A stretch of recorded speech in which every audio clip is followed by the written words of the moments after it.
சாமி குருதசை ரொம்ப நீங்கள் பெரிய லெவலுக்கு போவீங்க, கோயில் கட்டுவீங்க, என்னென்னவோ பண்ணுவீங்க அப்படின்னு அன்றைக்கே சொன்னார். அதுக்கப்புறம் இன்னொரு குருநாதர், என்னுடைய குருநாதர், அவர் பார்த்து, இல்லை நீ குருதசையில் பெரிய ஆள்லே போல, எங்கள் ஊருக்கார திருநெல்வேலிக்காரர், இல்லை குருதசையில் பெரிய ஆள்லே போல.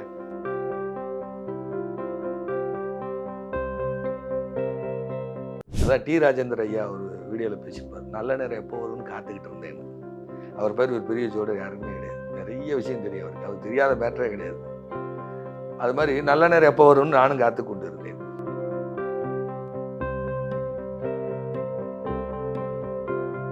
கருப்புசாமின்னு ஒருத்தர் வேலை பார்த்துட்டு இருந்த வரைக்கும் தொழில் சூப்பராக இருந்துச்சு. கருப்புசாமி வேலை விட்டு போனதுக்கப்புறம் தொழில் இல்லை. அப்போ அவர் பேக்கரிங்கம்மா கல்லால் உட்காந்து கருப்புசாமி காசு வாங்கிட்டு இருக்காரு கோயம்புத்தூரில். கருப்புசாமிங்கிறாள் கல்லால், இவர் 10 தொழில்.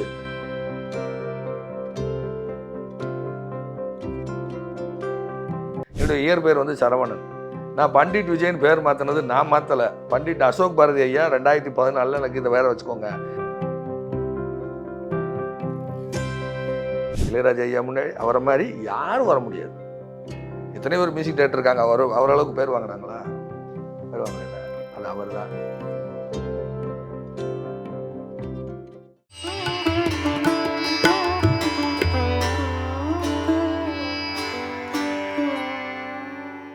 பிரணவ மந்திர நேயர்கள் அனைவருக்கும் மதுவின் அன்பார்ந்த வணக்கங்கள். இன்று நம்மளோட ஐயா கோவை விஜய் பண்டித் அவர்கள் ஜாயின் பண்ணியிருக்காங்க. அவங்க கிட்ட நிறைய விஷயங்கள் கேட்டு தெரிஞ்சுக்க போறோம். வாருங்கள்.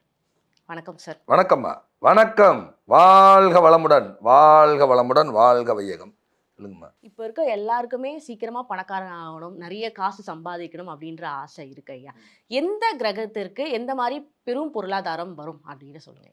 பொதுவாக பொருளாதார கிரகங்கள்ங்கிறது குறிச்சுக்கிறேன். இந்த குறிச்சுக்கரன் ஜாதகத்தில் நல்லா இருக்கணும்.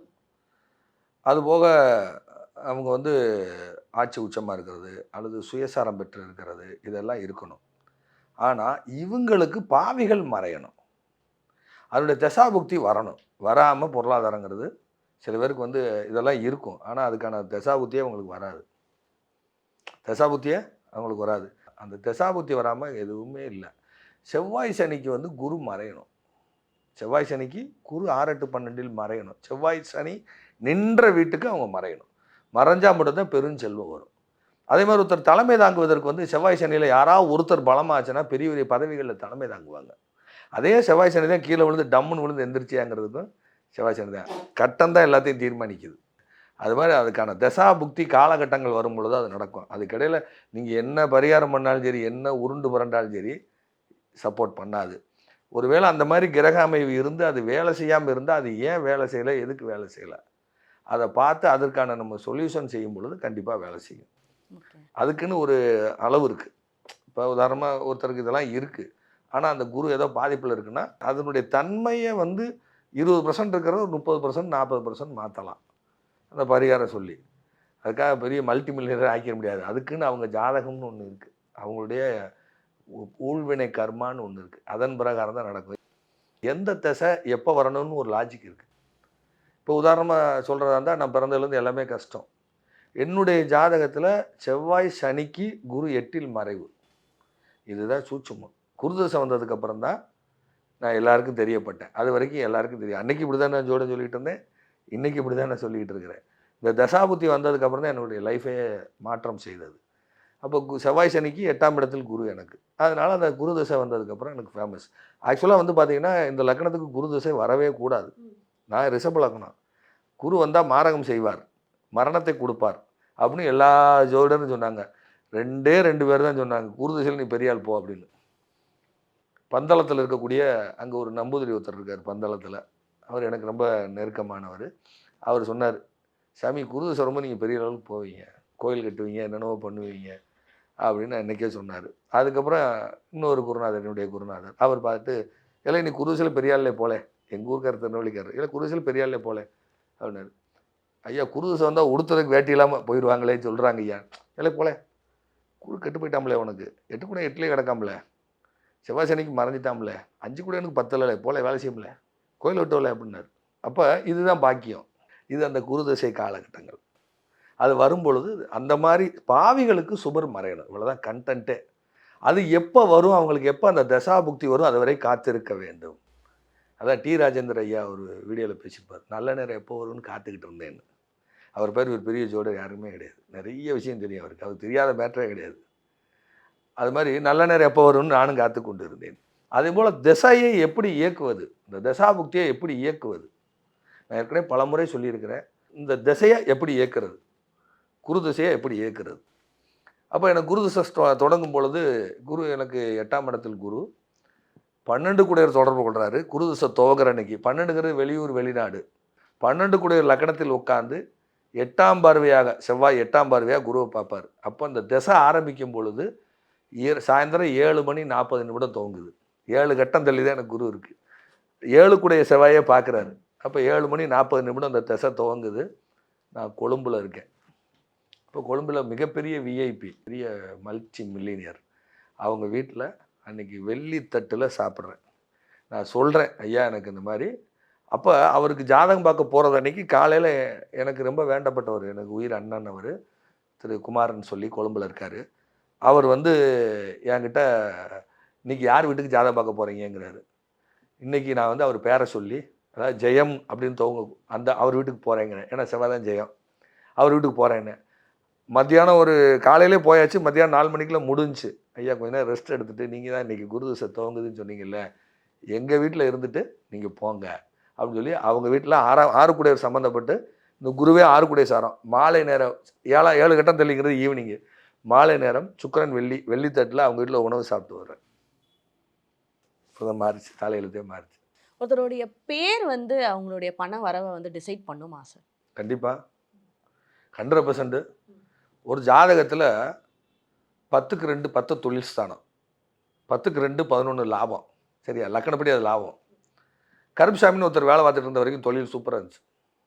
கருப்புசாமி வேலை விட்டு போனதுக்கப்புறம் தொழில் இல்லை. அப்போ அவர் பேக்கரிங்கம்மா கல்லால் உட்காந்து கருப்புசாமி காசு வாங்கிட்டு இருக்காரு கோயம்புத்தூரில். கருப்புசாமிங்கிறாலும் கல்லால் இவர் 10 தொழில், அதுக்கு 2ஆம் இடம் வருமானம், 11 லாபம்.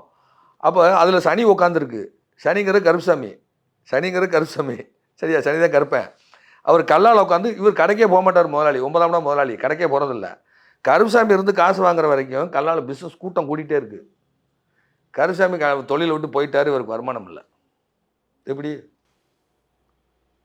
சொல்லுங்கள்? அப்போ அந்த பேர்கள் வந்து அந்த பேர் கொண்ட மனிதர், அந்த கிரகத்தினுடைய ஆதிக்கம் கொண்ட மனிதர் அவர் இடத்தில் இருக்கும் பொழுது தொழில் விற்பனை வருகிறது. அவர் போனதுக்கப்புறம் வருமானம் இல்லை. இப்போ அதுக்கு என்ன வழி, பரிகாரம் என்ன? கருப்புசாமி நமக்கு வேணும். போன கருப்புசாமி வரமாட்டார், தொழில் ஓப்பன் பண்ணிட்டார். இன்னொரு கருப்புசாமி பிடிக்கணுங்கிறது கஷ்டம். வர்ற கருப்புசாமி நல்ல கருப்புசாமியாக இருக்கணும், வேறு வழி இல்லை. கடைக்கு முன்னாடி ஒரு கருப்புசாமி சிலை வைங்க, சும்மா ஒரு கருப்பை சிலை ஒன்று வைங்க சின்னதாக. அதுக்குள்ளே ஒரு மரம் இருக்குது, அதுக்குள்ளேயே ஒன்று வைங்க, ஒரு சின்ன ஒரு பீடை மாதிரி ரெடி பண்ணி கருப்பு வைங்கன்னு. கருப்பு வச்சதுக்கப்புறம் பலவடிக்கு ஓடுது, பலவடிக்கு தொழில் ஓடிக்கிட்டு இருக்கு. சரியா, ஒரு பேக்கரி, இதையும் நல்லா கேட்டுக்கோங்க, நமக்கு வேண்டப்பட்டவங்க, அவங்க ஜாதகம் நம்ம பார்க்கல, ஆனால் அவங்க ஜாதகத்தில் இப்படி இருக்கும். ஏன்னா அவருடைய பேரை வச்சு, அந்த பேக்கரி ஓனர் பேரை வச்சு நான் சொல்கிறேன். அவருக்கு ஆப்போசிட்டில் ஒரு கருப்புசாமி கோயில் இருக்குது. நான் அவர்கிட்ட ஒரு நாள் கேட்கணுன்னு நினைப்பேன், பேக்கரி போவேன், மறந்துட்டேன். அப்போ அந்த மாதிரி அவங்க ஜாதகத்தில் அந்த 10க்கு நேரம் ஆப்போசிட்டு அப்படிங்கிறது, 10ஆம் இடத்துக்கு நேரம் ஆப்போசிட்டு என்ன இடம் வரும் அப்படின்னு கேட்டிங்கன்னா 4ஆம் இடம் வந்துடும். அப்போ அவர் தொழில் ஸ்தானத்துக்கு ஆப்போசிட்டில் அவருக்கு இங்கே 4ல் சனியோ சனிக்கு தொடர்பு இல்லாமல் அங்கே கருப்புசாமி வராது. ஆனால் அந்த கடை பிஸ்னஸ் நடந்துக்கிட்டே இருக்குது. ஒரு ஜாதகம் பாருங்கள், 10ஆம் இடத்துல சனி, 10ஆம் இடம் தொழில் ஸ்தானம். சுத்தமாக விலைக்கு வச்சுட்டு இருந்தால் தொழில் ஓடாது. குப்பையும் குளமாக இடம் இருக்கணும், அப்போ தான் வியாபாரம் நடக்கும். ஸோ அந்த மாதிரி இது காமனாக சொல்லக்கூடிய ஒரு விஷயம். அந்த மாதிரி அவங்க ஜாதகத்தில் இருந்தால் மட்டும்தான் அந்த மாதிரி. அப்போ அந்த பேர்களே கிரகங்களாக உங்களிடம் வருகிறது.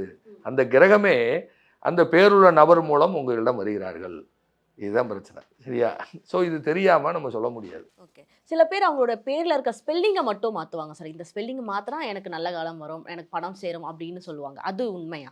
அது 100% உண்மை. ஆனால் அவங்க ஜாதகத்தில் 9ஆம் இடம் 3ஆம் இடம் காம்பினேஷன் இல்லாமல் 11ஆம் இடம் வழுக்காமல் பேரை மாற்றி பிரயோஜனம் இல்லை. அவங்க ஜாதகத்தில் 9ஆம் இடம் பேர் புகழ், 3ஆம் இடம் மாற்றம், 11ஆம் இடம் லாபம். இந்த 3 காம்பினேஷன் இருந்தால் பேரை மாற்றி வெற்றி கொள்வார்கள். எனக்கு 9 கூடையவரே 3 கூடைய சாரம். என்னுடைய இயற்பெயர் வந்து சரவணன். நான் பண்டிட் விஜயன் பேர் மாற்றினது நான் மாற்றலை. பண்டிட் அசோக் பாரதி ஐயா 2014 எனக்கு இதை வேறு வச்சுக்கோங்க. நான் அவரும் லோட்டஸ் நியூஸில் பேசிக்கிட்டு இருந்தோம். இந்த பேர் வேணாஞ்சி சரவண் நன்னுன்னு முடியுது, சரவணன் பேர் வச்சு யாரும் ஜெயிக்கலை அப்படின்னு சொல்லிட்டு ஏங்கன்னு எத்தனை பேர் இருக்காங்களே, அது வேணாம் உங்களுக்கு அது செட் ஆகாது இந்த பேர் வச்சுக்கோங்கன்னு அவர் வாலண்டரியாக உங்க எனக்கு பேர் சொன்னது. மாத்துனதுக்கு அப்புறம் உங்களுக்கு நடந்த அன்னைக்கு நல்ல எனக்கு விஷயம். நியமலாஜி தெரியாது, ஆ. சரிங்க, அன்னைக்கு எனக்கு நியமலாஜி தெரியாது. 2014 எனக்கு அதில் ஆர்வமும் இல்லை, தாமதமாக கற்றுக்கொண்டது நியமலாஜி. அதுக்கப்புறம் நான் பார்த்ததுக்கப்புறம் ஆஹா 9 குடையர் சனி பாவகத்தை இணைக்கும் போது 9 குடையர் சனி 3 குடையர் சந்திரன், அது சுக்கிரன் கூட சேர்ந்து சுக்கிரனும் குருவும் விஜய்ங்கிற காம்பினேஷன் வரும். அப்போ பேரை மாற்றினதுக்கப்புறம் 9ஆம் இடம் தான் ஆசிரியர், 9ஆம் இடம் தான் பண்டிட், 3 கணக்கு, பண்டிட்னா கணிதர்னு அர்த்தம், ஆசிரியர்னு அர்த்தம். அப்போ அந்த பேரை மாற்றி கரெக்டாக அந்த தசாபுத்தியும் சப்போர்ட் வருது, அந்த தசாபுத்தியும் வரணும், அந்த தசாபுத்தியும் வந்ததுனால ஜெயிச்சேன், அவ்வளோதான். இதுதான் மேட்ரு. குரு திசை சுக்கிர புத்தி, குரு சுக்கிரன் தான் விஜய், சரியா, குரு தான் ஆசிரியர். ம். அப்போ பண்டிட் விஜய்னு பேர் மாற்றினதுக்கப்புறம் தான் நான் ஜெயித்தேன், சரியா. அது என் ஜாதத்தில் இருக்குது.